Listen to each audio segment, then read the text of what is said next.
Good evening বন্ধুরা, সবাই কেমন আছেন? আশা করি সবাই অনেক ভালো আছেন। আমরা ভালো আছি। রোজকারের মতো আজকে আরও একটা ভিডিও নিয়ে আপনার সাথে চলে এলাম। যেহেতু ঠান্ডা অত্যধিক পড়ছে বন্ধুরা, সেই জন্য সন্ধ্যেবেলা মন চাই সন্ধ্যেবেলা টিফিনে একটু নতুনত্ব কিছু বানাই। তবে হ্যাঁ বন্ধুরা, আজকে আমি বানাচ্ছি না, আজকে বানাচ্ছে দেখতেই পাচ্ছেন আমার সোনা। সোনা অনেকদিন ধরে বলেছে মাম্মা আমি মোমো বানাবো, কিন্তু ওই যে যা হয় বন্ধুরা, ও তো বানাতে ঠিকমতো পারবে না, রান্নাঘরে গিয়ে সমস্ত নোংরা করে দেবে। সে যাই হোক, আজকে অনেক কিছু বলার পর নিজে থেকে বানাতে চেয়েছে। আমি শুধু ভিডিওটা করে দিয়েছি।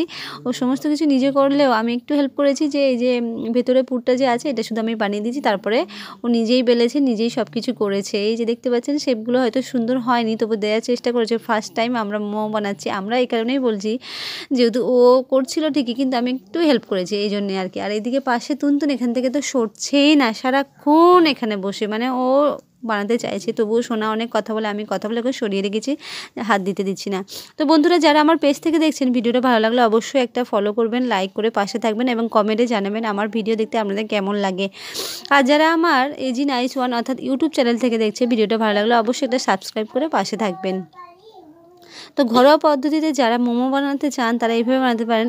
আমি অবশ্য মোমো বানানোর জন্য যে লাগে, এটা আমি ময়দা নিয়েছি, আর ময়দা আমার অল্প ছিল বলে আমি সামান্য চালের গুঁড়োও নিয়েছি। তো আপনারা পুরোপুরি ময়দাও নিতে পারেন, তাহলে বেশি ভালো হয়। যেহেতু আমার পরিমাণ অল্প ছিল, এটা আগেও বলছি, সেই জন্যে আমি চালের গুঁড়োও ছিল বাড়িতে, চালের গুঁড়ো আর ময়দা দুটো অ্যাড করে নিয়ে লবণ দিয়ে নর্মাল জলেই এটা মেখে নিয়েছি, আটার মতো করে। যেভাবে আটা মাখাবেন সেভাবে নরম করে মাখাবেন। আর পুরটা বানিয়েছি যে বন্ধুরা, পুরটা বলে দিয়ে সোয়াবিন দিয়েছি, ফুলকপি দিয়েছি আর গাজর দিয়েছি। এটা দুটোই আমি ছোটো ছোটো করে কুটে নিয়েছিলাম। তারপরে লবণ দিয়ে জল দিয়ে ভালো করে ভাপিয়ে নিয়েছি, ভাপিয়ে নিয়ে তারপরে হালকা গরম মশলা দিয়েছি এবং সামান্য তেলে একটু ফ্রাই করে নিয়েছিলাম। আর এইভাবে প্রায় 12-13টা, হ্যাঁ 14-15টা মোমো বানিয়ে নিয়েছি। যেহেতু ফার্স্ট টাইম বানাচ্ছি সেহেতু অল্প করেই বানানো হয়েছে।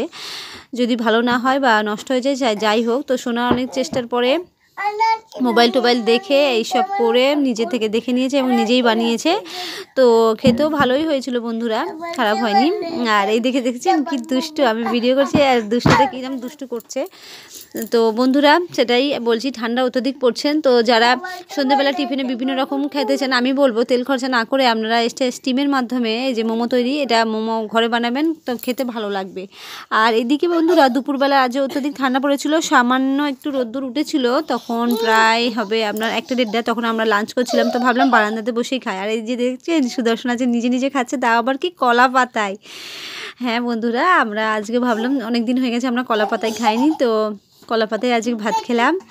আর বারান্দায় বসে ভাত খেলে একটা আলাদা মজা লাগে, মানে প্রকৃতির সাথে মনে হয় যেন খাচ্ছি। খুব খোলামেলা জায়গা, আর সামনে দেখছেন আমাদের কত বড় উঠোন, তো ভালো লাগে অ্যাকচুয়ালি। সত্যিকারের খোলা বারান্দায় আমরা বসে খাচ্ছি, খুব ভালো লাগছে। আর রোদ্দুর বেরোতে আমি যে দেখছেন কম্বলগুলো রোদ্দুরে দিয়ে দিয়েছি, জামা কাপড়ও সব কিছু রোদ্দুরে হয়েছে। এখন শুধু আমরা খাচ্ছি তিনজনে। শুনু নেই, যদি শুনু থাকতো আরও ভালোভাবে আমরা খেতাম। যাই হোক, আজ 23শে জানুয়ারি আমাদের নেতাজি সুভাষচন্দ্র বসুর জন্মদিন উপলক্ষে অবশ্য সোনুদের স্কুল ছুটি ছিল না, সোনুদের স্কুলে পালনও হয়েছে এবং ওদের পরীক্ষাও হয়েছে। আর সোনু যে সন্ধ্যেবেলা বানাচ্ছিল মোমোটা, তার একটু দৃশ্য আমাদের দেখালাম। এই যে দেখতে পাচ্ছেন নিজেই করেছে, বললাম সামান্য কড়াতে তেল দিয়ে মাখিয়ে নিয়েছে, তারপরে ওটা গরম হতে দিয়ে দিয়েছে। আর এটা যখন একটু হালকা হালকা লাল হয়ে যাবে, তার মধ্যে জল ঢেলে দিতে হবে এবং জলের পরিমাণ অল্পই দিতে হবে, যতটুকু জলে এই যে জিনিসটা ডুবে থাকে। তো তাহলেই যখন সিদ্ধ হয়ে যাবে নামিয়ে নিলে হয়ে যাবে। আর এদিকে সন্ধ্যেবেলা আজকে হয়েছে, ওর বাবা মাছের মাথা এনেছে, মাছের মাথা দিয়ে লাউ দিয়ে হয়েছে। লাউটা আমাদের বাবা গাছ লাউ ধরেছিল, তো বাবা আমাদের পাঠিয়ে দিয়েছে, আর সাথে মাছও পাঠিয়ে দিয়েছে, মাছের মাথা। তো লাউ দিয়ে মাছের মাথা সন্ধ্যেবেলা হয়ে গেছে। আর এই যে খাবারটা দেখছেন, এটা ছিল আমাদের দুপুরবেলা, বেগুন ভর্তা, শিম দিয়ে আর মাছের মাথা দিয়ে আবারও।